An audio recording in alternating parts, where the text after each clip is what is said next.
ਜਗ ਸਾਹਿਬ ਦੇਖ ਰਹੇ ਸਾਰੇ ਦੋਸਤੋ ਮਿੱਤਰੋ, ਵਾਹਿਗੁਰੂ ਜੀ ਕਾ ਖਾਲਸਾ ਵਾਹਿਗੁਰੂ ਜੀ ਕੀ ਫਤਿਹ। ਦੋਸਤੋ, ਜਿਵੇਂ ਤੁਹਾਨੂੰ ਪਤਾ ਵੀ ਜਿਹੜੇ ਸਾਡੇ ਕਿਸਾਨ ਆ ਲਗਾਤਾਰ ਪਿਛਲੇ ਲੰਬੇ ਸਮੇਂ ਤੋਂ ਦਿੱਲੀ ਦੇ ਬਾਰਡਰਾਂ ਦੇ ਉੱਪਰ ਬੈਠੇ ਆ। ਉਹ ਕਿਉਂ ਬੈਠੇ ਆ ਉਹ ਤੁਹਾਨੂੰ ਵੀ ਪਤਾ, ਕਿਉਂਕਿ ਜਿਹੜੇ 3 ਕਾਨੂੰਨ ਸੈਂਟਰ ਸਰਕਾਰ ਵੱਲੋਂ ਪਾਸ ਕੀਤੇ ਗਏ ਆ, ਜਿਹਦੇ ਵਿੱਚ ਸਾਡੇ ਜਿਹੜੇ ਕਿਸਾਨਾਂ ਦਾ, ਖਾਸ ਕਰਕੇ ਪੰਜਾਬ ਦੇ ਕਿਸਾਨਾਂ ਦਾ, ਪੰਜਾਬ ਦੇ ਵਪਾਰੀਆਂ ਦਾ, ਉਹਨਾਂ ਦਾ ਵੱਡਾ ਨੁਕਸਾਨ ਹੋਣ ਵਾਲਾ ਹੈ।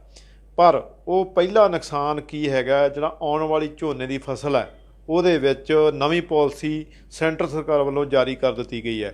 ਉਸ ਨੂੰ ਲੈ ਕੇ ਜਿੱਥੇ ਸ਼ੈਲਰ ਮਾਲਕ ਹੈਗੇ ਉਹ ਵੀ ਫਿਕਰਮੰਦ ਹੋਏ ਆ। ਇਸ ਨੂੰ ਲੈ ਕੇ ਸਾਡੇ ਕੋਲੇ ਇਸ ਟਾਈਮ ਮਨੀਸ਼ ਕੁਮਾਰ ਗਰਗ ਜਿਹੜੇ ਉਰਫ ਟੀਨੀ, ਜਿਹੜੇ ਬਾਘਾ ਪੁਰਾਣਾ ਸ਼ੈਲਰ ਐਸੋਸੀਏਸ਼ਨ ਦੇ ਪ੍ਰਧਾਨ ਵੀ ਹੈਗੇ ਆ। ਅਸੀਂ ਉਹਨਾਂ ਨਾਲ ਗੱਲ ਕਰਨ ਵਾਸਤੇ ਇਹਨਾਂ ਨੂੰ ਬੁਲਾਇਆ ਗਿਆ। ਪੁੱਛਦੇ ਹਾਂ ਵੀ ਜਿਹੜੀ ਨਵੀਂ ਪਾਲਿਸੀ ਦੇ ਵਿੱਚ ਉਹਨਾਂ ਨੇ ਕੀ ਕੀ ਲੈ ਕੇ ਆਏ ਆ। ਟੀਨੀ ਜੀ, ਜਿਹੜੀ ਸੈਂਟਰ ਵੱਲੋਂ ਨਵੀਂ ਪਾਲਿਸੀ ਲਿਆਂਦੀ ਗਈ ਹੈ ਉਹ ਸਾਰਾ ਕੀ ਹੈਗਾ, ਦੱਸਣਾ। ਸੈਂਟਰ ਜਿਹੜੀ ਕੇਂਦਰ ਸਰਕਾਰ ਹੈ ਉਹ ਪੰਜਾਬ ਤੋਂ ਪਹਿਲਾਂ ਤਾਂ ਝੋਨੇ ਦੀ ਫਸਲ ਨੂੰ ਬਿਲਕੁਲ ਖ਼ਤਮ ਕਰਨਾ ਚਾਹੁੰਦੀ ਹੈ। ਇਹ ਆਪਣੇ ਪੰਜਾਬ ਵਾਸਤੇ ਕੀ ਇਹਨੂੰ ਝੋਨਾ ਖ਼ਤਮ ਕਰ ਦਈਏ ਫਸਲ, ਕਿ ਪਾਣੀ ਦੀ ਥੱਲੇ ਮਾਤਰਾ ਜਾ ਰਹੀ ਹੈ ਜਾਂ ਕਿਵੇਂ ਵੀ ਹੈ, ਉਹਨਾਂ ਖ਼ਤਮ ਕਰ। ਇੱਕ ਇਹਨਾਂ ਜਿਹੜੀ ਪਹਿਲਾਂ ਸਰਕਾਰ ਪਿਛਲੇ ਸਾਲਾਂ 'ਚ ਜਿਹੜਾ ਚੱਲ ਰਿਹਾ ਸੀ ਸੀਜ਼ਨ, ਉਹ 'ਚ 17 ਨਮੀ ਸੀ ਪਹਿਲਾਂ, ਜਿਹੜੀ ਕਿਸਾਨ ਮੰਡੀ 'ਚੋਂ ਲੈ ਕੇ ਆਉਂਦਾ ਸੀ 17 ਨਮੀ ਦੀ ਲੈ ਕੇ ਆਉਂਦਾ ਸੀ। ਉਹਦੇ ਨਾਲ ਹੁਣ ਕੇਂਦਰ ਸਰਕਾਰ ਕਹਿੰਦੀ ਅਸੀਂ 16 ਲੈਣੀ ਹੈ। ਅਤੇ ਜਿਹੜੀ ਕਹਿੰਦੇ ਅਸੀਂ ਮਿਲਿੰਗ ਕਰਦੇ ਸੀਗੇ, ਆਦੇ ਚਾਵਲਾਂ ਦੀ ਮਿਲਿੰਗ ਕਰਦੇ ਸੀ, ਉਹ 14 ਤੋਂ 15 ਸੀ। ਜਿਹੜੀ ਹੁਣ ਉਹ ਕਹਿ ਰਹੀ ਹੈ 13 ਤੋਂ 14 ਲੈਣੀ ਅਸੀਂ। ਫਿਰ ਜਿਹੜੀ ਬਰੋਕਨ ਦੀ ਮਾਤਰਾ ਸੀ ਪਹਿਲਾਂ 25% ਸੀਗੀ, ਹੁਣ ਉਹਨਾਂ ਨੇ 20 ਕਰਤੀ ਘਟਾ ਕੇ। ਉਵੇਂ ਹੀ ਕਹਿੰਦੇ ਜਿਹੜੀ ਡੈਮੇਜ ਡਿਸਕਲਰ ਸੀ 3% ਸੀਗਾ, ਉਹਦਾ ਹੁਣ 2 ਕਰਤਾ। ਜਿਹੜਾ ਡਿਸਕਲਰ ਸੀ ਉਹਦਾ 3 ਸੀਗਾ, ਉਹਦਾ 2 ਕਰਤਾ। ਇਸ ਨਾਲ ਤਾਂ ਕੋਈ ਕੁਆਲਿਟੀ ਬਣਨੀ ਨਹੀਂ ਕਿਸੇ ਕਿਸਮ ਦੀ। ਜਦੋਂ ਵੀ ਇਹ ਝੋਨਾ ਆਉਣਾ ਹੈ ਮੰਡੀਆਂ ਦੇ ਵਿੱਚ, ਉਦੋਂ ਵੈਦਰ ਮੌਸਮ ਬਹੁਤ ਖਤਰਨਾਕ ਹੋ ਜਾਂਦਾ, ਧੁੰਦਾਂ ਪੈਂਦੀਆਂ, ਬਾਰਿਸ਼ ਪੈ ਜਾਂਦਾ, ਝੋਨਾ ਸੁੱਕਦਾ ਹੀ ਨਹੀਂ। ਨਾ ਤਾਂ ਸ਼ੈਲਰਾਂ ਦੇ ਵਿੱਚ ਮਾਲ ਬਣਨਾ ਹੈ ਇਹਦਾ। ਜੋ ਝੋਨਾ ਗਿੱਲਾ ਆਊਗਾ ਸ਼ੈਲਰਾਂ ਨੇ ਕਿਸੇ ਨੇ ਝੋਨਾ ਚੱਕਣਾ ਨਹੀਂ ਗਾ।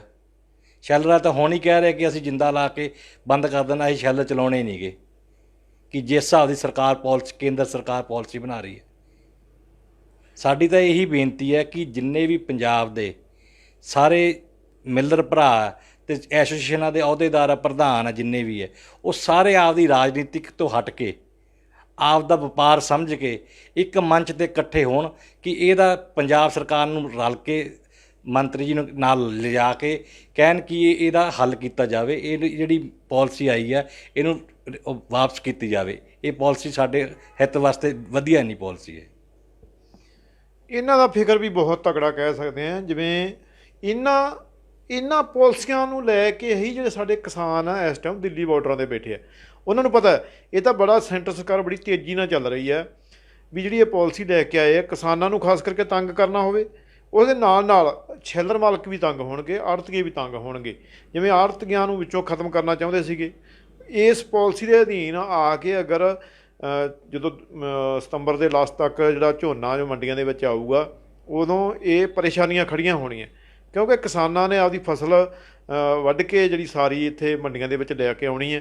ਅਤੇ ਜਦੋਂ ਲੈ ਕੇ ਆਉਣਗੇ ਤਾਂ ਜਿਹੜੀ ਉਹਦੀ ਨਵੀਂ ਆ, ਪਹਿਲਾਂ 17 ਕੀਤੀ ਸੀ, ਹੁਣ 16 ਮੰਗੀ ਹੈ, ਅਤੇ 16 ਪਤਾ ਨਹੀਂ ਕਦੋਂ ਆਊਗੀ। ਅਗਰ ਜੇ ਮੌਸਮ ਠੀਕ ਰਹਿੰਦਾ ਤਾਂ 16 ਤੱਕ ਆਊਗੀ। ਉਦੋਂ ਬਾਅਦ ਵਿੱਚ ਜਾ ਕੇ ਸ਼ੈਲਰ ਮਾਲਕਾਂ ਨੂੰ ਜਿਹੜੀ ਪ੍ਰੋਬਲਮ ਆਉਣੀ ਹੈ, ਜੋ ਇਹਨਾਂ ਨੇ ਆਪ ਦੀ ਦੱਸੀ ਹੈ, ਇਹਨਾਂ ਦੀ ਗੱਲ ਠੀਕ ਹੈ। ਦੋਸਤੋ, ਜਿਵੇਂ ਆਪਾਂ ਪਹਿਲਾਂ ਸ਼ੈਲਰ ਐਸੋਸੀਏਸ਼ਨ ਦੇ ਪ੍ਰਧਾਨ ਸੀ ਜਿਹੜੇ ਮਨੀਸ਼ ਗਰਗ, ਉਹਨਾਂ ਨੇ ਵੀ ਗੱਲਬਾਤ ਕੀਤੀ ਸੀਗੀ ਜਿਹੜੀ ਨਵੀਂ ਪਾਲਿਸੀ ਸੈਂਟਰ ਸਰਕਾਰ ਲੈ ਕੇ ਆਈ ਹੈ। ਹੁਣ ਸਾਡੇ ਨਾਲ ਇਸ ਟਾਈਮ ਆੜ੍ਹਤੀਆ ਹੈਗੇ ਬੈਠੇ ਆ, ਅਮਨਪ੍ਰੀਤ ਸਿੰਘ ਖਾਲਸਾ। ਇਹ ਆੜ੍ਹਤ ਦਾ ਕੰਮ ਕਰਦੇ ਆ। ਇਹਨਾਂ ਤੋਂ ਵੀ ਪੁੱਛਦੇ ਆ ਕਿ ਇਸ ਪਾਲਿਸੀ ਨਾਲ ਜਿਹੜੀ ਆੜ੍ਹਤੀਆਂ ਨੂੰ ਕਿੰਨੀ ਕੁ ਪ੍ਰੋਬਲਮ ਆਉਣ ਵਾਲੀ ਹੈ। ਖਾਲਸਾ ਜੀ, ਤੁਸੀਂ ਲੰਬੇ ਸਮੇਂ ਤੋਂ ਆੜ੍ਹਤ ਕਰ ਰਹੇ ਹੋ, ਜਿਹੜੀ ਸੈਂਟਰ ਸਰਕਾਰ ਵੱਲੋਂ ਨਵੀਂ ਪਾਲਿਸੀ ਆਈ ਹੈ ਖਾਸ ਕਰਕੇ ਨਮੀ ਨੂੰ ਲੈ ਕੇ, ਕਿਵੇਂ ਨਜਿੱਠੋਗੇ ਆਉਣ ਵਾਲੇ ਸਮੇਂ ਦੇ ਵਿੱਚ? ਪਹਿਲਾਂ ਤਾਂ ਸਾਰਿਆਂ ਨੂੰ ਜੀ ਵਾਹਿਗੁਰੂ ਜੀ ਕਾ ਖਾਲਸਾ ਵਾਹਿਗੁਰੂ ਜੀ ਕੀ ਫਤਿਹ। ਇਹ ਜਿਹੜੀ ਨਵੀਂ ਕੰਡੀਸ਼ਨ ਲੈ ਕੇ ਆਈ ਹੈ ਜੀ ਭਾਰਤ ਸਰਕਾਰ ਵੱਲੋਂ, ਕਹਿ ਲਈਏ ਜੋ ਵੀ ਨਵੀਆਂ ਕੰਡੀਸ਼ਨਾਂ ਲਾਗੂ ਹੁੰਦੀਆਂ ਵੀ ਪਹਿਲਾਂ 17 ਨਵੀਂ ਤਾਂ ਪਹਿਲਾਂ ਹੀ ਝੋਨੇ ਦੀ ਸੀਗੀ ਅਤੇ ਸਮੱਸਿਆ ਤਾਂ ਪਹਿਲਾਂ ਹੀ ਬਹੁਤ ਆਉਂਦੀਆਂ ਸੀਗੀਆਂ, ਪਰ ਜਿਹੜੀ ਇਹ ਵਧਾਉਣ ਦੀ ਬਜਾਏ ਇਹਨਾਂ ਨੇ ਘਟਾਈ ਹੈ। ਜਿੱਥੇ ਸ਼ੈਲਰ ਮਾਲਕਾਂ ਨੂੰ, ਸ਼ੈਲਰ ਵਾਲੇ ਸਾਰੇ ਭਰਾਵਾਂ ਨੂੰ ਸਮੱਸਿਆ ਸਾਨੂੰ ਬਹੁਤ ਜ਼ਿਆਦਾ ਹੈ, ਕਿਉਂਕਿ ਮੰਡੀਆਂ ਦੇ ਵਿੱਚ ਅਸੀਂ ਆੜ੍ਹਤੀਆਂ ਨੇ ਜਾਣਾ ਅਤੇ ਕਿਸਾਨਾਂ ਨੇ ਸਾਨੂੰ ਮਿਲਣਾ। ਸਾਡੀ ਉਹਨਾਂ ਦੀ ਆਪਸ ਵਿੱਚ ਗੱਲਬਾਤ ਹੋਣੀ ਹੈ, ਕਿਉਂਕਿ ਮੌਸਮ 'ਤੇ ਬਹੁਤ ਡਿਪੈਂਡ ਕਰਦਾ। ਕਈ ਵਾਰ ਮੌਸਮ ਜਿਵੇਂ ਕਹਿ ਲਓ ਵੀ ਠੰਡ ਹੋ ਜਾਂਦੀ ਹੈ, ਅਕਤੂਬਰ ਜਾ ਕੇ ਝੋਨਾ ਵੱਢਿਆ ਜਾਂਦਾ, ਅੱਸੂ ਕੱਤੇ ਦੇ ਮਹੀਨੇ ਜਾ ਕੇ, ਅਤੇ ਨਮੀ ਜ਼ਿਆਦਾ ਹੋਣ ਨਾਲ ਕਈ ਵਾਰ ਝੋਨਾ ਜਾਂ ਫੂਸਾ 44 ਹੈ ਅਤੇ ਉਹ ਬਹੁਤ ਲੇਟ ਆਉਂਦਾ। ਤੇ ਉਹ ਜਿਹੜੀ ਗੱਲ ਕਿਸਾਨਾਂ ਦੇ ਵੱਸ ਵੀ ਨਹੀਂ ਰਹਿੰਦੀ, ਕਿਉਂਕਿ ਸ਼ੈਲਰਾਂ ਦੀ ਕੰਡੀਸ਼ਨ ਹੁੰਦੀ ਆ ਵੀ ਤੁਸੀਂ ਇਦੋਂ ਘੱਟ ਲੈਣਾ ਨਹੀਂ, ਤੇ ਜ਼ਿਮੀਂਦਾਰ ਦੀ ਸਮੱਸਿਆ ਕਿ ਕਣਕ ਵੀ ਬੀਜਣੀ ਹੁੰਦੀ ਹੈ ਜੀ, ਸਮਾਂ ਲੰਘਦਾ ਹੁੰਦਾ। ਤੇ ਜਿਹੜੀਆਂ ਇਹ ਪਾਲਿਸੀਆਂ ਨਵੀਆਂ ਤੋਂ ਨਵੀਆਂ, ਜਿਵੇਂ ਹੁਣ ਕਿਸਾਨ ਦਿੱਲੀ ਬੈਠੇ ਆ ਜੀ, ਮੇਰੇ ਹਿਸਾਬ ਨਾਲ ਤਾਂ ਜੀ ਇਹ ਜਿਹੜਾ ਸਾਰਾ ਮਸਲਾ ਵੀ ਝੋਨਾ ਨਾ ਲੈਣ ਦਾ ਹੈ, ਇਹ ਸਾਰੀ ਇਹਨਾਂ ਦੀ ਦਿੱਲੀ ਸਰਕਾਰ ਦੀ, ਮੋਦੀ ਸਰਕਾਰ ਦੀ ਪਲਾਨ ਹੈ। ਪਰ ਮੈਂ ਬੇਨਤੀ ਕਰਦਾ ਵੀ ਜੇ ਤੁਸੀਂ ਕੋਈ ਇਹੋ ਜਿਹਾ ਬਣਦਾ ਮੰਡੀਆਂ ਦੇ ਵਿੱਚ, ਤਾਂ ਕਿਸਾਨਾਂ ਨੂੰ ਫਿਰ ਧਰਨੇ ਲਾ ਕੇ ਜਾਂ ਮੰਡੀਆਂ ਦੇ ਵਿੱਚ ਝੋਨਾ ਚੁਕਾਉਣਾ ਪਊਗਾ। ਸਮੱਸਿਆ ਫਿਰ ਜਿੱਥੇ ਸ਼ੈਲਰ ਮਾਲਕਾਂ ਨੂੰ, ਸਾਨੂੰ ਤਾਂ ਹੈਗੀ ਬਈ ਜੀ, ਤੇ ਕਿਸਾਨ ਵਿਚਾਰੇ ਕਿੱਧਰ ਜਾਣਗੇ ਜੀ? ਉਹ ਤਾਂ ਅੱਗੇ ਵਿਚਾਰੇ ਦਿੱਲੀ ਬੈਠੇ ਆ, ਤੇ ਉਦੋਂ ਹੋਰ ਨਵੀਆਂ ਕੰਡੀਸ਼ਨ ਆ ਰਹੀਆਂ ਜੀ। ਇਹ ਸਮੱਸਿਆ ਹੀ ਸਾਰੀ ਜੀ। ਇਹ ਸਮੱਸਿਆ ਤਾਂ ਉਹੀ ਬਿੱਲ ਆ ਨਾ, ਜਿਹਨਾਂ ਬਿੱਲਾਂ ਦੇ ਖਿਲਾਫ ਲਗਾਤਾਰ ਧਰਨੇ ਲਾਏ ਜਾ ਰਹੇ ਆ। ਧਰਨਾ ਪੰਜਾਬ 'ਚ ਲਾ ਕੇ ਕਿੰਨਾ ਕੁ ਫਾਇਦਾ ਹੋਊਗਾ ਜਦੋਂ ਸੈਂਟਰ ਕਹਿੰਦਾ ਵੀ ਅਸੀਂ ਤਾਂ ਝੋਨਾ ਚੱਕਣਾ ਨਹੀਂ, ਫਿਰ ਚੁਕਾਉਂਗੇ ਕਿਵੇਂ? ਉਹ ਬਾਈ ਜੀ ਫਿਰ ਦੇਖੋ, ਜਿੱਥੇ ਅੱਗੇ ਖਰਾਬ ਹੋ ਰਹੇ ਆ ਜੀ, ਹੋਰ ਹੋ ਜਾਣਗੇ। ਹੋਰ ਹੱਲ ਦੱਸੋ ਬਾਈ ਜੀ ਕੀ ਹੈ? ਜਦੋਂ ਕੋਈ ਸੁਣਵਾਈ ਨਾ ਹੋਵੇ, ਜਦੋਂ ਦੇਖਦਾ ਪ੍ਰਧਾਨ ਮੰਤਰੀ ਗੱਲਾਂ ਸੁਣਦਾ ਹੋਵੇ, ਹਾਲਾਂਕਿ ਜਿਹੜੇ ਦੇਸ਼ ਦੇ ਹਾਕਮ ਹੁੰਦੇ ਉਹਨਾਂ ਨੂੰ ਇਹ ਹੁੰਦਾ ਹੈ ਵੀ ਉਹ ਜਿਹੜੀ ਜਨਤਾ ਹੈ ਉਹਨੂੰ ਸਾਂਭੇ, ਉਹਦੀ ਦੁੱਖ ਸੁੱਖ ਸੁਣੇ। ਇੱਥੇ ਕੋਈ ਸੁਣ ਨਹੀਂ ਰਿਹਾ ਬਾਈ ਜੀ। ਹੁਣ ਵੇਖੋ ਸਮੱਸਿਆ ਜਿਹੜਾ ਮੌਚਰ ਘਟਾਇਆ ਹੈ, ਪਿਛਲੇ ਸਾਲੇ ਸੋਚਿਆ ਸੀ ਵੀ ਨਵੀਂ ਵਧਾਉਣਗੇ, 18 ਜਾਂ 20 ਕਰਨਗੇ। ਕਿਸਾਨਾਂ ਦੀ ਮੰਗ ਸੀਗੀ ਵੀ ਵਧਾਓ ਜਾਂ ਸਾਨੂੰ ਕੋਈ ਬਦਲ ਦਿਓ, ਉਹੋ ਜਿਹਾ ਕਿਸਾਨਾਂ ਨੂੰ, ਜਾਂ ਝੋਨੇ ਦੇ ਹੋਰ ਬਦਲ ਦੇਣ। ਕੋਈ ਬਦਲ ਨਹੀਂ ਦੇ ਰਹੇ। ਇਹ ਜਿਹੜੀਆਂ ਨੀਤੀਆਂ ਨਵੀਆਂ ਲੈ ਕੇ ਆ ਰਹੀਆਂ ਜੀ, ਇਹ ਸਾਰਾ ਸਾਨੂੰ, ਕਿਸਾਨਾਂ ਨੂੰ, ਆੜ੍ਹਤੀਆਂ ਭਰਾਵਾਂ ਨੂੰ, ਸ਼ੈਲਰ ਮਾਲਕਾਂ ਨੂੰ, ਸਾਨੂੰ ਸਾਰਿਆਂ ਨੂੰ ਇਹਨਾਂ ਨੇ ਖਰਾਬ ਕਰਨਾ ਜੀ। ਆਪਸ ਵਿੱਚ ਰਿਸ਼ਤਾ ਤੋੜਨ ਨੂੰ ਫਿਰਦੇ ਆ, ਤੇ ਹੋਰ ਕੋਈ ਗੱਲ ਨਹੀਂ। ਅਸੀਂ ਚਾਹੁੰਦੇ ਆ ਵੀ ਇਹੋ ਜਿਹੇ ਕੰਡੀਸ਼ਨਾਂ ਵਾਪਸ ਲਈਆਂ ਜਾਣ, ਤੇ ਜਿਹੜਾ ਸਹੀ ਤਰੀਕੇ ਨਾਲ ਇਹਦੀ ਨਵੀਂ ਵਧਾ ਕੇ ਝੋਨੇ ਦੀ ਉਹ ਦਿੱਤੀ ਜਾਵੇ, ਤਾਂ ਕਰਕੇ ਸਮੱਸਿਆ ਕੋਈ ਨਾ ਕਿਸਾਨਾਂ ਨੂੰ ਆਵੇ, ਨਾ ਆੜ੍ਹਤੀਆਂ ਨੂੰ, ਤੇ ਨਾ ਸ਼ੈਲਰ ਮਾਲਕਾਂ ਨੂੰ ਆਵੇ। ਦੋਸਤੋ, ਜਿਵੇਂ ਕਿਸਾਨ, ਆੜ੍ਹਤੀਏ, ਸ਼ੈਲਰਾਂ ਵਾਲੇ ਨਵੀਂ ਵਧਾਉਣ ਦੀ ਗੱਲ ਕਰਦੇ ਆ, ਪਰ ਸੈਂਟਰ ਨੇ ਆਪਦੇ ਜਿਹੜੇ ਕਾਨੂੰਨਾਂ ਦੇ ਮੁਤਾਬਕ ਘਟਾਉਣੀ ਸ਼ੁਰੂ ਕੀਤੀ ਹੈ। ਹੋ ਸਕਦਾ ਆਉਣ ਵਾਲੇ ਸਮੇਂ ਦੇ ਵਿੱਚ ਜਿਹੜਾ ਸਾਡੇ ਪੰਜਾਬ ਦਾ ਜਿਹੜਾ ਝੋਨਾ ਹੈ, ਖਾਸ ਕਰਕੇ ਚਾਵਲ ਤਿਆਰ ਹੁੰਦਾ ਹੈ, ਉਹ ਲੈਣਾ ਹੀ ਬੰਦ ਕਰ ਦੇਣ। ਇਹ ਤਾਂ ਅਜੇ ਮੰਗ ਕਰ ਰਹੇ ਆ ਨਾ, ਉਹਨਾਂ ਤਾਂ ਆਪਦੀਆਂ ਜਿਹੜੀਆਂ ਪਾਲਿਸੀਆਂ ਲਾਗੂ ਕਰਨੀਆਂ ਸ਼ੁਰੂ ਕਰਤੀਆਂ। ਕਿਸਾਨ ਸਾਡੇ ਲਗਾਤਾਰ ਬਾਰਡਰਾਂ ਦੇ ਉੱਪਰ ਧਰਨੇ ਦੇ ਰਿਹਾ, ਪਰ ਉਹਦਾ ਸੈਂਟਰ ਸਰਕਾਰ 'ਤੇ ਕੋਈ ਅਸਰ ਨਹੀਂ। ਉਸ ਦੇ ਬਾਵਜੂਦ ਵੀ ਉਹਨਾਂ ਨੇ ਸਖਤੀ ਕਰਨੀ ਸ਼ੁਰੂ ਕਰ ਦਿੱਤੀ ਹੈ। ਇਹ ਆਉਣ ਵਾਲੀ ਸਤੰਬਰ ਦੇ ਲਾਸਟ, ਸਤੰਬਰ ਅਕਤੂਬਰ ਦੇ ਵਿੱਚ ਪਤਾ ਲੱਗ ਜਾਊਗਾ। ਜਿਵੇਂ ਪਹਿਲਾਂ ਅਸੀਂ ਸ਼ੈਲਰ ਐਸੋਸੀਏਸ਼ਨ ਦੇ ਪ੍ਰਧਾਨ ਨਾਲ ਗੱਲਬਾਤ ਕੀਤੀ, ਇੱਕ ਆੜ੍ਹਤੀਏ ਨਾਲ ਗੱਲਬਾਤ ਕੀਤੀ। ਹੁਣ ਇਸ ਟਾਈਮ ਸਾਡੇ ਨਾਲ ਸਰਦਾਰ ਅਮਰਜੀਤ ਸਿੰਘ ਬਰਾੜ ਰਾਜਿਆਣਾ, ਜੋ ਕਿ ਪੰਜਾਬ ਦੇ ਆੜ੍ਹਤੀ ਐਸੋਸੀਏਸ਼ਨ ਦੇ ਆਗੂ ਵੀ ਹੈ, ਵੱਡੇ ਲੀਡਰ ਹੈਗੇ ਆ। ਇਹਨਾਂ ਦੀ ਹਮੇਸ਼ਾ ਸਰਕਾਰਾਂ ਦੇ ਨਾਲ ਗੱਲਬਾਤ ਹੁੰਦੀ ਰਹਿੰਦੀ ਹੈ। ਜਿਹੜਾ ਪਿਛਲੇ ਦਿਨੀ ਬਰਾੜ ਸਾਹਿਬ ਇੱਕ ਪਾਲਿਸੀ ਆਈ ਹੈ ਸੈਂਟਰ ਸਰਕਾਰ ਵੱਲੋਂ, ਵੀ ਖਾਸ ਕਰਕੇ ਝੋਨੇ ਨੂੰ ਲੈ ਕੇ ਜਿਹੜੀ ਨਵੀਂ ਘਟਾਈ ਗਈ ਹੈ। ਤੁਸੀਂ ਹਮੇਸ਼ਾ ਆੜ੍ਹਤ ਵੀ ਕਰਦੇ ਹੋ, ਆੜ੍ਹਤੀਆਂ ਦੀਆਂ ਸਮੱਸਿਆਵਾਂ ਵੀ ਸੁਣਦੇ ਹੋ, ਇਹ ਸਾਰਾ ਕੁਝ ਤੁਸੀਂ ਕਿਵੇਂ ਨਜਿੱਠੋਗੇ? ਇਹ ਵੱਡੀ ਦਿੱਕਤ ਆਉਣ ਵਾਲੀ ਹੈ। ਦੇਖੋ, ਇਹ ਹੈ ਵੀ ਤਰਲੋਚਨ ਸਿੰਘ ਜੀ, ਸਭ ਤੋਂ ਪਹਿਲਾਂ ਮੈਂ ਤੁਹਾਡੇ ਚੈਨਲ ਰਾਹੀਂ ਸਾਰਿਆਂ ਦਾ ਧੰਨਵਾਦ ਕਰਦਾ ਹਾਂ ਕਿ ਜਿਹੜੀ ਪਾਲਿਸੀ ਦੀ ਤੁਸੀਂ ਗੱਲ ਕੀਤੀ ਹੈ, ਜਿਵੇਂ ਇਹਨਾਂ ਨੇ 17% ਨਮੀ ਦੀ ਬਜਾਏ 16% ਨਮੀ ਲੈ ਕੇ ਆਂਦੀ ਹੈ, ਉਹਦੇ ਨਾਲ ਬਹੁਤ ਵੱਡੀ ਮੁਸ਼ਕਲ ਆਵੇਗੀ। ਕਿਉਂਕਿ ਮੈਨੂੰ ਯਾਦ ਹੈ, ਕਿਉਂਕਿ ਅਸੀਂ ਇਸ ਕਿੱਤੇ ਨਾਲ ਕਰੀਬ 42-43 ਸਾਲ ਤੋਂ ਜੁੜੇ ਹੋਏ ਹਾਂ। ਪਹਿਲਾਂ ਇਹ ਨਮੀ 18% ਹੁੰਦੀ ਸੀ, 18 ਤੋਂ ਘਟਾ ਕੇ ਇਹਨਾਂ ਨੇ 17 ਕੀਤੀ, 17 ਤੋਂ ਅੱਜ 16 ਕਰ ਰਹੇ ਆ। ਤੇ 17 ਨਾਲ ਵੀ ਮੰਡੀਆਂ 'ਚ ਬਹੁਤ ਵੱਡੀ ਮੁਸ਼ਕਲ ਆਉਂਦੀ ਹੈ ਜਦੋਂ ਮਾਲ ਮੰਡੀ 'ਚ ਆਉਂਦਾ ਹੈ। ਦੇਖੋ, ਜਿਹੜੀ ਕੁਦਰਤੀ ਚੀਜ਼ਾਂ ਹੈਗੀਆਂ, ਇਹਨੂੰ ਝੋਨੇ ਨੂੰ ਐਡੀ ਵੱਡੀ ਰਾਈਵਲ ਹੁੰਦੀ ਹੈ, ਉਹਨੂੰ ਇਹ ਤਾਂ ਹੈ ਨਹੀਂ ਵੀ ਕੋਈ ਸੁਕਾ ਕੇ ਲੈ, ਕੋਈ ਉਹਨੂੰ ਡਰਾਇਰ 'ਚ ਸੁਕਾ ਕੇ ਲੈ ਆਏਗਾ। ਇਹ ਤਾਂ ਕੁਦਰਤੀ ਉਹਦੀ ਕਟਾਈ ਹੋਣੀ ਹੈ, ਮੌਸਮ ਦੇ ਲਿਹਾਜ਼ ਨਾਲ ਫਰਕ ਪੈਣਾ। ਤੇ 17 ਦੀ ਬਜਾਏ ਲੋਕਾਂ ਦੀ ਡਿਮਾਂਡ ਤਾਂ ਇਹ ਸੀ ਵੀ 18% ਨਵੀਂ ਹੋਵੇ, ਤੇ ਇਹਨਾਂ ਨੇ 17 ਤੋਂ ਘਟਾ ਕੇ 16 ਕਰ ਦਿੱਤੀ। ਮੈਂ ਸਮਝਦਾ ਇਹਦੇ ਨਾਲ ਇਹ ਪੰਜਾਬ ਦੇ ਕਿਸਾਨਾਂ ਨੂੰ, ਵਪਾਰੀਆਂ ਨੂੰ ਮਾਰਨ ਵਾਲੀ ਗੱਲ ਹੈ, ਨਾ ਕਿ ਕਿਸੇ ਦਾ ਫਾਇਦਾ ਹੋਣਾ। ਇਹਦਾ ਨੁਕਸਾਨ ਹੋਣਾ। ਅੱਗੇ ਵੀ 17 ਦੀ ਬਜਾਏ 18% ਨਵੀਂ ਵਾਲਾ ਮੰਡੀਆਂ 'ਚ 19% ਵਾਲਾ ਝੋਨਾ ਵਿਕਦਾ, ਜਿਹੜਾ ਕਿ ਚਲੋ ਸਾਰਾ ਉਹ ਲੋਕ ਚੁੱਕ ਲੈਂਦੇ, ਉਹਦੀ ਮਿਲਿੰਗ ਹੋ ਜਾਂਦੀ ਹੈ। ਜਦੋਂ 16% ਮਿਲਿੰਗ 16% ਨਵੀਂ ਵਾਲਾ ਝੋਨਾ ਆਏਗਾ ਤੇ ਉਹ ਮੰਡੀਆਂ 'ਚ ਵਿਕ ਨਹੀਂ ਸਕੇਗਾ। ਕਿਸਾਨ ਉਹਦੇ ਨਾਲ ਰੁਲੇਗਾ, ਆੜ੍ਹਤੀ ਉਹਦੇ ਨਾਲ ਰੁਲੇਗਾ, ਮੁਸ਼ਕਲਾਂ ਆਉਣਗੀਆਂ, ਲੇਬਰ ਨੂੰ ਮੁਸ਼ਕਲ ਆਵੇਗੀ। ਇਸ ਕਰਕੇ ਇਹ ਮੈਂ ਸਮਝਦਾ ਇਹ ਬਹੁਤ ਵੱਡਾ ਕਿਸਾਨਾਂ ਨਾਲ ਔਰ ਆੜ੍ਹਤੀਆਂ ਨਾਲ, ਰਾਈਸ ਮਿਲਰ ਨਾਲ ਇੱਕ ਧੱਕਾ ਜਿਹੜਾ 16% ਨਵੀਂ ਕਰਨਾ। ਇਹਦਾ ਮਤਲਬ ਇਹ ਹੋ ਗਿਆ ਵੀ ਸੈਂਟਰ ਸਰਕਾਰ ਨੇ ਜਿਹੜੇ ਕਾਨੂੰਨ ਲਿਆਂਦੇ ਆ, ਉਹ ਹੌਲੀ ਹੌਲੀ ਲਾਗੂ ਕਰਨੀ ਵੀ ਇੱਕਦਮ ਜਿਹੜੀਆਂ ਮਤਲਬ ਲਾਗੂ ਕਰਕੇ ਲੋਕਾਂ ਨੂੰ ਪਰੇਸ਼ਾਨ ਕਰਨਾ ਚਾਹੁੰਦੀ ਹੈ। ਤੇ ਜਿਹੜਾ ਆੜ੍ਹਤੀਆਂ ਤੇ ਖਾਸ ਕਰਕੇ ਕਿਸਾਨਾਂ ਦਾ ਰਿਸ਼ਤਾ, ਉਹ ਤੋੜਨ ਵਾਲੇ ਪਾਸੇ ਕਹਿ ਸਕਦੇ ਵੀ ਨਵੀਂ ਘਟਾਤੀ ਤੇ ਆੜ੍ਹਤੀਏ ਦੇ ਕਿਸਾਨਾਂ ਦੇ ਵਿੱਚ ਉਸ ਸਮੇਂ ਪ੍ਰੋਬਲਮਸ ਖੜੀਆਂ ਹੋਣਗੀਆਂ। ਦੇਖੋ, ਇਹਦੇ 'ਚ ਕੋਈ ਸ਼ੱਕ ਨਹੀਂ। ਜਿਹੜੀ ਤੁਸੀਂ ਤਿੰਨਾਂ ਕਾਲੇ ਕਾਨੂੰਨਾਂ ਦੀ ਗੱਲ ਕੀਤੀ ਹੈ, ਜਿਹਦੇ ਤੇ ਤਕਰੀਬਨ ਸਾਲ ਹੀ ਹੋ ਗਿਆ ਐਜੀਟੇਸ਼ਨ ਚੱਲਦੀ ਨੂੰ। ਤਕਰੀਬਨ 8 ਮਹੀਨੇ, 8.5 ਮਹੀਨੇ ਦੇ ਕਰੀਬ ਦਿੱਲੀ ਹੋ ਗਏ। 4 ਮਹੀਨੇ ਪਹਿਲਾਂ ਇੱਥੋਂ ਪੰਜਾਬ ਚੱਲਦੀ ਰਹੀ ਹੈ, ਉਹਦੀ ਸ਼ੁਰੂਆਤ ਹੋਈ ਹੈ। ਉਹਦੀ ਕੜੀ ਹੈ। ਉਹਦੇ 'ਚ ਜਿਵੇਂ ਪਹਿਲਾਂ ਇਹਨਾਂ ਨੇ ਆੜ੍ਹਤੀਆਂ ਦੀ ਆੜ੍ਹਤ ਬਾਰੇ, ਜਿਵੇਂ ਹੁਣ 2 ਸੀਜ਼ਨ ਹੋ ਗਏ, ਜਿਹੜੀ ਕਿ 2.5% ਕਮਿਸ਼ਨ ਲੰਮੇ ਸਮੇਂ ਤੋਂ ਪਹਿਲਾਂ ਤੋਂ ਸ਼ੁਰੂ ਤੋਂ ਚੱਲਦਾ ਆ ਰਿਹਾ ਹੈ, ਤੇ ਉਹਨੂੰ ਪਰਸੈਂਟੇਜ ਦੀ ਬਜਾਏ ਇਹਨਾਂ ਨੇ 46 ਰੁਪਏ ਫਰੀਜ਼ ਕਰ ਦੇਣਾ, 48 ਰੁਪਏ ਕਰ ਦੇਣਾ। ਉਹ ਇੱਕ ਸਾਰਾ ਇੱਕ ਆੜ੍ਹਤੀਆਂ ਨੂੰ ਖਰਾਬ ਕਰਨ ਵਾਲੀ ਗੱਲ ਹੈ। ਇਸੇ ਤਰ੍ਹਾਂ ਜਿਹੜੀ ਇਹ 16% ਹੈ, ਇਹ ਵੀ ਉਹਦੀ ਇੱਕ ਕੜੀ ਹੈ। ਜਿੰਨੇ ਇਹੋ ਜਿਹੇ ਹਾਲਾਤ ਬਣਾਈ ਜਾਂਦੇ ਆ ਵੀ ਜਿਹਦੇ ਨਾਲ ਜਿਹੜਾ ਚੱਲਦਾ ਸਿਸਟਮ ਹੈ ਉਹਨੂੰ ਖਰਾਬ ਕਰਨ ਲਈ, ਜਦੋਂ ਕੋਈ ਕੰਮ ਚੱਲਦਾ ਹੁੰਦਾ ਤੇ ਜੇ ਉਹਦੇ 'ਚ ਕੋਈ ਮੁਸ਼ਕਲ ਹੋਵੇ ਤਾਂ ਉਹਦੇ 'ਚ ਉਦੋਂ ਚੇਂਜ ਲਿਆਂਦੀ ਜਾਂਦੀ ਹੈ, ਨਹੀਂ ਹਮੇਸ਼ਾ ਉਹਨੂੰ ਕੰਮ ਨੂੰ ਚੱਲਦੇ ਰਹਿਣ ਦਿੰਦੇ ਆ ਹਰ ਆਦਮੀ। ਤੇ ਮੈਂ ਹੈਰਾਨ ਹਾਂ ਇਸ ਗੱਲ ਤੇ ਕਿ ਭਾਰਤ ਸਰਕਾਰ ਨੂੰ ਕੀ ਹੋਇਆ ਕਿ ਜਿੱਥੇ ਸਭ ਤੋਂ ਵਧੀਆ ਸਿਸਟਮ ਪੰਜਾਬ ਤੇ ਹਰਿਆਣੇ 'ਚ ਮੰਡੀਆਂ ਦਾ ਚੱਲ ਰਿਹਾ ਤੇ ਉਹਨੂੰ ਖਰਾਬ ਕਰਕੇ ਜਿੱਥੇ ਮਾੜਾ ਸਿਸਟਮ ਹੈ ਉਹਦੇ ਬਰਾਬਰ ਲੈ ਜਾਣਾ ਚਾਹੁੰਦੇ ਆ। ਪਤਾ ਨਹੀਂ ਇਹ ਇਹਨਾਂ ਨੂੰ ਕੀ ਚੰਗਾ ਲੱਗਦਾ ਹੈ। ਡਾਕਟਰ ਸਾਹਿਬ, ਤੁਸੀਂ ਬਤੌਰ ਆਗੂ ਹੋਣ ਦੇ ਨਾਤੇ, ਪੰਜਾਬ ਦੇ ਆਗੂ ਹੋ ਤੁਸੀਂ, ਕਿਸਾਨ ਜਾਂ ਆੜ੍ਹਤੀ ਐਸੋਸੀਏਸ਼ਨ ਦੇ, ਕੀ ਤੁਹਾਡੀ ਪੰਜਾਬ ਸਰਕਾਰ ਨਾਲ ਇਸ ਸੰਬੰਧ ਵਿੱਚ ਕੋਈ ਗੱਲਬਾਤ ਹੋਈ ਹੁਣ ਤੱਕ? ਦੇਖੋ, ਗੱਲਬਾਤ ਅਸੀਂ ਉਹਨਾਂ ਨੂੰ ਲਿਖਤੀ ਰੂਪ 'ਚ ਵੀ ਪੰਜਾਬ ਸਰਕਾਰ ਨੂੰ ਸਾਰੀਆਂ ਗੱਲਾਂ ਬਾਰੇ ਲਿਖ ਕੇ ਦਿੱਤਾ ਹੈਗਾ। ਉਹਨਾਂ ਨੇ ਜਿੱਥੇ 16% ਨਵੀਂ ਦੀ ਗੱਲ ਕੀਤੀ ਹੈ, ਪਾਲਿਸੀ 'ਚ ਬਹੁਤ ਸਾਰੀਆਂ ਗੱਲਾਂ ਚੇਂਜ ਕੀਤੀਆਂ। ਜਿੱਥੇ ਡੈਮੇਜਸ ਕਲਰ ਘਟਾਇਆ, ਉਹਦੇ ਨਾਲ ਹੋਰ ਵੀ ਇਹ ਜਿਹੜਾ ਸੈਂਟਰ ਸਰਕਾਰ ਹੈ ਇਹ ਗੱਲ ਕਹਿੰਦੀ ਹੈ ਕਿ ਆੜ੍ਹਤੀਆਂ ਨੂੰ ਆੜ੍ਹਤ ਕਿਸ ਚੀਜ਼ ਦੀ ਦੇਣੀ ਹੈ। ਉਹਦੇ ਸੰਬੰਧ 'ਚ ਅਸੀਂ 15-18 ਨੁਕਤੇ ਬਣਾ ਕੇ ਵੀ ਕੀ ਆੜ੍ਹਤੀਏ ਕੰਮ ਕਰਦੇ ਆ, ਕਿੱਥੇ ਕਿੱਥੇ ਉਹਨਾਂ ਦਾ ਰੋਲ ਹੈ, ਕਿੰਨਾ ਪੈਸਾ ਉਹਨਾਂ ਕੋਲੋਂ ਖਰਚ ਹੁੰਦਾ, ਉਹਦੇ ਸੰਬੰਧ 'ਚ ਅਸੀਂ ਪੰਜਾਬ ਸਰਕਾਰ ਨੂੰ ਆਪ ਦੇ ਵੱਲੋਂ ਸਾਰਾ ਕੁਝ ਲਿਖ ਕੇ ਦਿੱਤਾ। ਕੱਲ੍ਹ ਨੂੰ ਫਿਰ ਅਸੀਂ ਚੰਡੀਗੜ੍ਹ ਜਾ ਰਹੇ ਹਾਂ। ਸਾਡੇ ਪੰਜਾਬ ਦੇ ਜਿੰਨੇ ਵੀ ਸਾਡੇ ਮੰਡੀਆਂ ਹੈਗੀਆਂ ਉਹਦੇ ਮੰਡੀ ਪ੍ਰਧਾਨ ਇੱਕ ਸਾਰੇ ਜਾ ਰਹੇ ਆ, ਤੇ ਅਸੀਂ ਮੰਡੀ ਬੋਰਡ ਦੇ ਸੈਕਟਰੀ ਸਾਹਿਬ ਨਾਲ ਔਰ ਡਾਇਰੈਕਟਰ ਫੂਡ ਦੇ ਨਾਲ ਤੇ ਹੋਰ ਅਧਿਕਾਰੀਆਂ ਨਾਲ ਅਸੀਂ ਇਹਨਾਂ ਸਾਰੀਆਂ ਗੱਲਾਂ ਬਾਰੇ ਮੀਟਿੰਗ ਕਰ ਰਹੇ ਹਾਂ ਕੱਲ੍ਹ ਨੂੰ ਚੰਡੀਗੜ੍ਹ ਵਿਖੇ। ਅਗਰ ਸਮਾਂ ਬਹੁਤ ਥੋੜ੍ਹਾ ਰਹਿ ਗਿਆ ਝੋਨਾ ਆਉਣ ਦੇ ਵਿੱਚ, ਕਿਉਂਕਿ ਸਤੰਬਰ ਅਕਤੂਬਰ ਦੇ ਵਿੱਚ ਇਹ ਸਾਰਾ ਸਟਾਰਟ ਹੋ ਜਾਣਾ, ਜੇ ਇਹ ਪਾਲਿਸੀ ਨਹੀਂ ਚੇਂਜ ਹੁੰਦੀ ਤੇ ਆੜ੍ਹਤੀਆਂ ਦਾ ਅਗਲਾ ਰੁਖ ਕੀ ਹੋਊਗਾ? ਦੇਖੋ, ਇਹ ਹੈ ਵੀ ਅਸੀਂ ਕੱਲ੍ਹ ਨੂੰ ਮੀਟਿੰਗ ਕਰ ਰਹੇ ਹਾਂ, ਉਹਦੇ 'ਚ ਸਾਰੀ ਗੱਲ ਵਿਚਾਰਾਂਗੇ।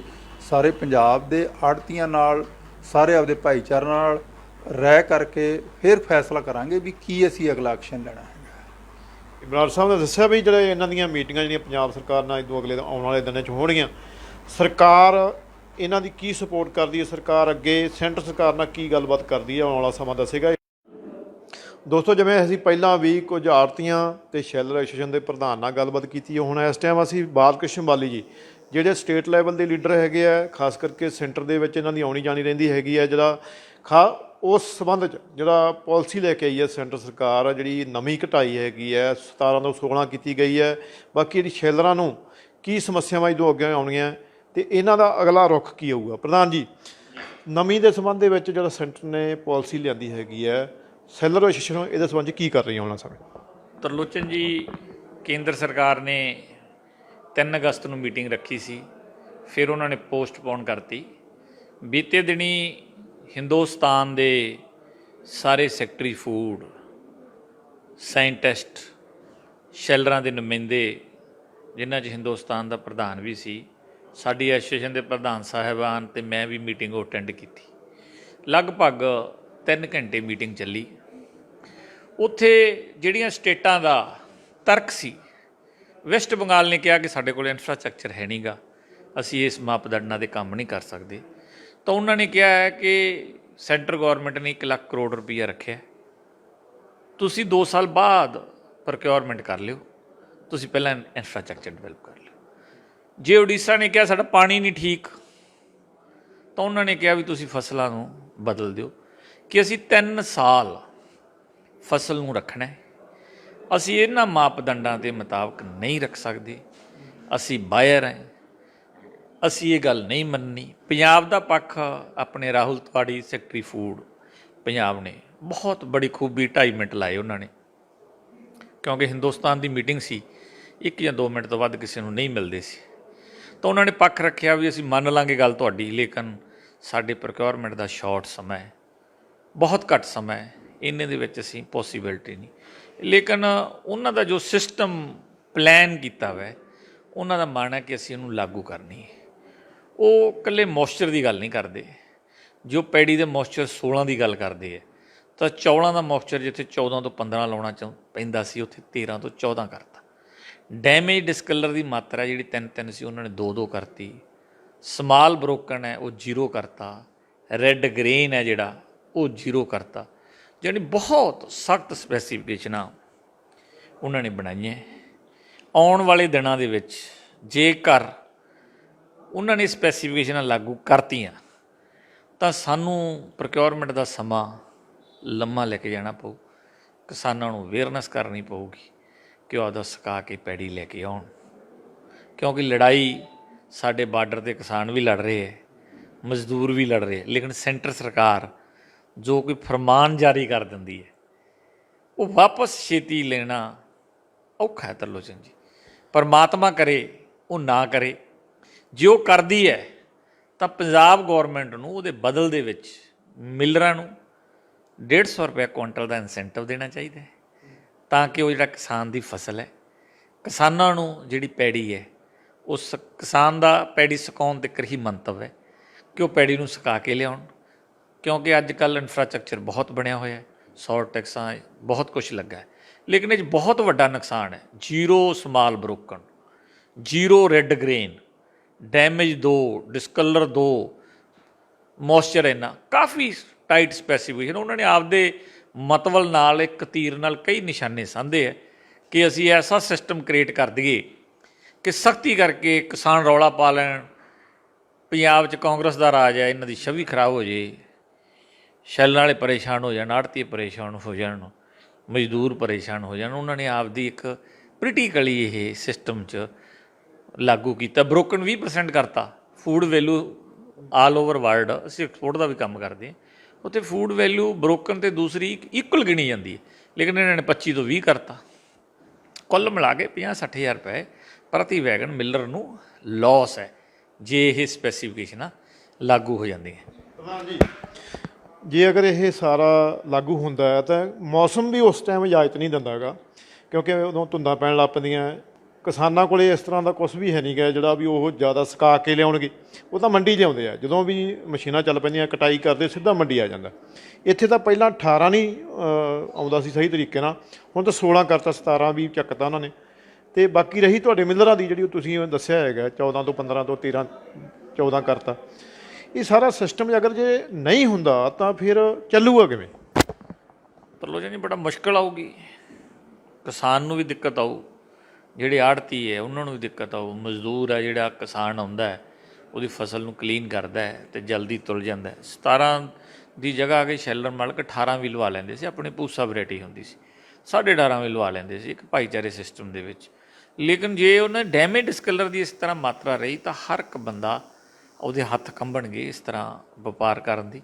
ਇਹਦੇ ਲਈ ਰਾਈਸ ਟਰੇਡ ਤਾਂ ਆਪਦੇ ਲੈਵਲ 'ਤੇ ਸੰਘਰਸ਼ ਕਰੂਗੀ, ਪੰਜਾਬ ਸਰਕਾਰ ਨੂੰ ਵੀ ਕਰਨਾ ਪੈਣਾ, ਕਿਸਾਨਾਂ ਨੂੰ ਵੀ ਕਰਨਾ ਪੈਣਾ। ਇਹਦਾ ਬੈਠ ਕੇ ਜੇ ਉਹਨਾਂ ਨੇ ਇਹ ਲਾਗੂ ਕਰਨਾ ਹੀ ਹੈ, ਜਿੱਤੇ ਅੜੇ ਰਹੇ ਤਾਂ ਬੈਠ ਕੇ ਕੋਈ ਢੁਕਵਾਂ ਹੱਲ ਇਨਸੈਂਟਿਵ ਦੇ ਰੂਪ ਦੇ ਵਿੱਚ, ਜਿਹਦੇ ਨਾਲ ਉਹਨਾਂ ਨੂੰ ਨੁਕਸਾਨ ਨਾ ਹੋਵੇ ਅਤੇ ਜਿਹੜੀ ਫਸਲ ਹੈ ਇੰਨੀ ਵਧੀਆ ਫਸਲ ਹੈ। ਉਹਨਾਂ ਨੇ ਕਿਹਾ ਹੈ ਕਿ ਅਸੀਂ ਕਿਸਾਨਾਂ ਨੂੰ ਸਿੱਧੀ ਪੇਮੈਂਟ ਕਰਨੀ ਹੈ, ਪੰਜਾਬ ਸਰਕਾਰ ਨੇ ਸਿੱਧੀ ਪੇਮੈਂਟ ਦਿੱਤੀ ਹੈ, ਆੜ੍ਹਤੀਆਂ ਨੇ ਕੋਈ ਵੀ ਐਕਸ਼ਨ ਨਹੀਂ ਕੀਤਾ ਸੀ, ਲੇਕਿਨ ਮਜਬੂਰੀ ਹੈ, ਸਿੱਧੀ ਪੇਮੈਂਟ ਪੰਜਾਬ 'ਚ ਪੂਰੀ ਹੋਈ ਹੈ। ਉਹਨਾਂ ਨੇ ਜਮ੍ਹਾਂਬੰਦੀ ਦਾ ਰਿਕਾਰਡ ਕਿਹਾ, ਅਸੀਂ ਖੁਦ ਮੰਤਰੀ ਜੀ ਨੂੰ ਕਹਿ ਕੇ ਆਏ ਵੀ ਬਿਲਕੁਲ ਜਮ੍ਹਾਂਬੰਦੀ 'ਤੇ ਕਰ ਦਿਓ, ਸਾਨੂੰ ਕੋਈ ਇਤਰਾਜ਼ ਨਹੀਂ ਵੀ ਜਮ੍ਹਾਂਬੰਦੀ 'ਤੇ ਉਹ ਖਰੀਦਣ। ਲੇਕਿਨ ਜਿਹੜੀ ਇਹੋ ਜਿਹੀਆਂ ਗੱਲਾਂ ਕਰਦੇ ਹੈ ਇਹ ਅਨਪ੍ਰੈਕਟੀਕਲ ਹੈ ਤਰਲੋਚਨ ਜੀ। ਇਹਦੇ ਨਾਲ ਸਾਡੇ ਸਮਾਜ ਦਾ ਨੁਕਸਾਨ ਹੈ। ਇਕੱਲੇ ਜਿਹੜੀ ਕਿਸਾਨੀ ਹੈ, ਪੰਜਾਬ ਦੇ ਵਿੱਚ ਬਹੁਤ ਗਿਣਤੀ ਲੋਕ ਕਿਸਾਨੀ ਨਾਲ ਜੁੜੇ ਹੋਏ। ਸਾਡਾ ਮਜ਼ਦੂਰਾਂ ਦਾ, ਸਾਡੀ ਮੰਡੀ ਲੈ ਲਓ, ਆੜ੍ਹਤੀ ਹੈ, ਸ਼ੈਲਰਾਂ ਵਾਲੇ ਹੈ ਅਤੇ ਮਜ਼ਦੂਰ ਹੈ ਅਤੇ ਕਿਸਾਨ ਹੈ। ਬਹੁਤ ਗਿਣਤੀ 80% 'ਚ ਅਸੀਂ ਕੋਈ ਲੋਕ ਹੈ, ਉਹਨਾਂ ਨਾਲ ਹੀ ਟਰੱਕਾਂ ਵਾਲੇ ਢੋਈ ਢਵਾਈਆਂ ਦਾ ਸਿਸਟਮ ਜੁੜਿਆ ਹੋਇਆ, ਉਹਨਾਂ ਨਾਲ ਜਿਹੜਾ ਮਾਲ ਨਿਕਲਦੇ ਸ਼ਹਿਰਾਂ 'ਚ ਲੇਬਰ ਵਾਲੇ ਜੁੜੇ, ਉਹਨਾਂ ਨਾਲ ਉੱਥੋਂ ਦੀ ਇੰਪਲਾਈਮੈਂਟ ਜੁੜੀ ਵੀ ਹੈ। ਜਾਣੀ ਇਨ ਵੇ ਦੈਟ ਵੇ ਇਸ ਸਿਸਟਮ ਨਾਲ ਲੋਕ ਜੁੜੇ ਹੋਏ ਹੈ। ਜੇ ਕੇਂਦਰ ਸਰਕਾਰ ਇਹਨੂੰ ਡਿਸਟਰਬ ਕਰੂਗੀ ਤਾਂ ਹੁਣ ਉਹਨਾਂ ਦੀ ਬਹੁਤ ਗਿਣਤੀ ਹੈਗੀ ਹੈ, ਲੇਕਿਨ ਸਮਾਂ ਆਊਗਾ ਉਹ ਖੁਦ ਡਿਸਟਰਬ ਹੋ ਜਾਣਗੇ। ਜਿਹੜੇ ਲੋਕਾਂ ਨੂੰ ਡਿਸਟਰਬ ਕਰਨਗੇ ਉਹ ਆਪ ਵੀ ਨਹੀਂ ਰਹਿਣਗੇ। ਤੁਹਾਡੇ ਫਿਰ ਯੂਨੀਅਨਾਂ ਜਿਹੜੀਆਂ ਪੰਜਾਬ ਦੇ ਜਿਹੜੇ ਸ਼ੈਲਰ ਐਸੋਸੀਏਸ਼ਨ ਨਾਲ ਜੁੜੇ ਹੋਏ ਲੋਕ ਹੈ ਜਾਂ ਆੜਤੀ ਜੁੜੇ ਹੋਏ ਆ, ਲੱਗਦਾ ਨਹੀਂ ਵੀ ਸੈਂਟਰ ਸਰਕਾਰ ਜੋ ਲਾਗੂ ਕਰਦੀ ਉਹਨੂੰ ਵਾਪਸ ਲਊਗੀ। ਫਿਰ ਇਹਨੂੰ ਸੈੱਟ ਇਸ ਨੂੰ ਲਾਗੂ ਜਾਂ ਤੁਸੀਂ ਵਾਪਸ ਕਰਾਉਣ ਲਈ ਤੁਹਾਡੇ ਅਗਲੇ ਕਦਮ ਕੀ ਹੋਣਗੇ? ਤਰਲੋਚਨ ਜੀ, ਅਸੀਂ ਤਾਂ ਸਟ੍ਰਾਈਕ ਕਰ ਸਕਦੇ ਹਾਂ, ਉਹ ਅਸੀਂ ਜ਼ਰੂਰ ਕਰਾਂਗੇ। ਅਸੀਂ ਆਪਦਾ ਪੱਖ ਪੰਜਾਬ ਸਰਕਾਰ, ਮੁੱਖ ਮੰਤਰੀ, ਕੇਂਦਰ ਕੋਲ ਰੱਖਾਂਗੇ ਕਿ ਜਿਹੜੀਆਂ ਇੰਨੀਆਂ ਟਾਈਟ ਸਪੈਸੀਫਿਕੇਸ਼ਨਾਂ ਕੇਂਦਰ ਸਰਕਾਰ ਕਰ ਰਹੀ ਹੈ, ਇਹਦੇ ਨਾਲ ਸਾਡੇ ਪੰਜਾਬ ਦਾ, ਪੰਜਾਬ ਦੇ ਕਿਸਾਨ ਦਾ, ਆੜ੍ਹਤੀ ਮਜ਼ਦੂਰ ਦਾ ਕੰਮ ਨਹੀਂ ਚੱਲਣਾ। ਬਹੁਤ ਜ਼ਿਆਦਾ ਅਸਥਿਰਤਾ ਫੈਲ ਜੂਗੀ। ਲੋਕਾਂ ਨੇ ਕਹਿਣਾ ਅਸੀਂ ਮਾਲ ਨਹੀਂ ਲਵਾਉਣਾ, 20% ਸਾਡੇ ਤੋਂ ਬਰੋਕਰ ਨਹੀਂ ਬਣਨਾ, ਵੀ ਸਾਨੂੰ ਆਹ ਰੈਲਟੀ ਚਾਹੀਦੀ। ਅਤੇ ਇਹਦੇ ਲਈ ਸਰਕਾਰਾਂ ਨੂੰ ਹੀ ਜਿਹੜਾ ਕੋਈ ਨੁਕਸਾਨ ਆ ਉਹਦੀ ਭਰਪਾਈ ਕਰਕੇ ਪਹਿਲਾਂ ਹੀ ਸੋਚ ਲੈਣ। ਜੇ ਸਾਡੀ ਸਟ੍ਰਾਈਕ ਨਹੀਂ ਕਾਮਯਾਬ ਹੋਊਗੀ ਤਾਂ ਅਸੀਂ ਸਰਕਾਰ ਨੂੰ ਕਹਾਂਗੇ ਵੀ ਜਿਹੜੀ ਕੁਆਲਿਟੀ ਤੁਸੀਂ ਲੈਣੀ ਹੈ ਲੈ ਲਓ, ਫਿਰ ਇਹਦਾ ਜਿਹੜਾ ਨੁਕਸਾਨ ਹੈ ਤੁਸੀਂ ਦੇ ਦਿਓ। ਸਮਾਂ ਬਹੁਤ ਘੱਟ ਹੈ, ਸਤੰਬਰ ਦੇ ਲਾਸਟ ਅਕਤੂਬਰ ਦੇ ਵਿੱਚ ਆ ਜਾਣਾ ਝੋਨਾ। ਹਾਂ, ਪੰਜਾਬ ਸਰਕਾਰ ਨਾਲ ਹੁਣ ਤੱਕ ਤੁਸੀਂ ਕੋਈ ਇਸ ਸੰਬੰਧ ਕੋਈ ਗੱਲਬਾਤ ਤੁਹਾਡੀ ਹੋਈ ਹੈ? ਬਿਲਕੁਲ ਕੀਤੀ। ਅਸੀਂ ਡਾਇਰੈਕਟਰ, ਸੈਕਟਰੀ, ਮੰਤਰੀ ਜੀ ਨਾਲ ਗੱਲ ਕੀਤੀ ਹੈ। ਸੀਐਮ ਸਾਹਿਬ ਨੇ ਡੀਓ ਲੈਟਰ ਵੀ ਲਿਖਿਆ ਆਪਣੇ ਹੱਕ ਦੇ ਵਿੱਚ ਡਾਇਰੈਕਟ ਪ੍ਰਾਈਮ ਮਿਨਿਸਟਰ ਮੋਦੀ ਨੂੰ ਕਿ ਪੰਜਾਬ 'ਚ ਪੋਸੀਬਲ ਨਹੀਂ ਹੈ। ਲੇਕਿਨ ਹਜੇ ਉਹਨਾਂ ਨੇ ਵਰਬਲੀ ਵਰਚੁਅਲ ਮੀਟਿੰਗ ਕੀਤੀ ਹੈ।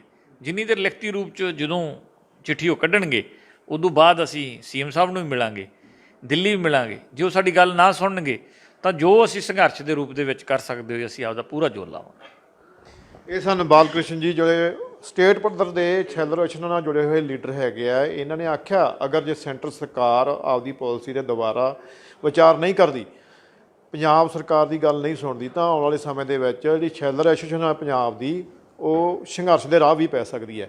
ਸਭ ਤੋਂ ਵੱਡਾ ਨੁਕਸਾਨ ਜਿੱਥੇ ਪਹਿਲਾਂ 3 ਖੇਤੀ ਕਾਨੂੰਨ ਲਿਆ ਕੇ ਸੈਂਟਰ ਨੇ ਪੰਜਾਬ ਦਾ ਕਰਨ ਦੀ ਕੋਸ਼ਿਸ਼ ਕੀਤੀ ਹੈ, ਉਹਨਾਂ ਨੂੰ ਵਾਪਸ ਨਹੀਂ ਲਿਆ, ਪਰ ਸਾਡੇ ਪੰਜਾਬ ਦੇ ਕਿਸਾਨ ਹੈ ਜਿਹੜੇ ਇਸ ਟਾਈਮ ਬਾਰਡਰ ਦੇ ਉੱਤੇ ਬੈਠੇ ਹੋਏ ਆ। ਆਉਣ ਵਾਲੇ ਸਮੇਂ ਦੇ ਵਿੱਚ ਹੋਰ ਵੀ ਧਰਨੇ ਮੁਜ਼ਾਹਰੇ ਦੇਖਣੇ ਪੈ ਸਕਦੇ ਆ। ਉਮੀਦ ਕਰਦੇ ਹਾਂ ਤੁਸੀਂ ਸਾਡੀ ਇਸ ਸਟੋਰੀ ਨੂੰ ਸ਼ੇਅਰ ਵੀ ਕਰੋਗੇ, ਸਾਡਾ ਪੇਜ ਜਗਤ ਸੇਵਕ ਫੋਲੋ ਵੀ ਕਰੋਗੇ। ਕੈਮਰਾਮੈਨ ਜਸਵਿੰਦਰ ਸਿੰਘ ਦੇ ਨਾਲ ਮੈਂ ਤਰਲੋਚਨ ਸਿੰਘ ਬਰਾੜ, ਵਾਘਾ ਪੁਰਾਣਾ।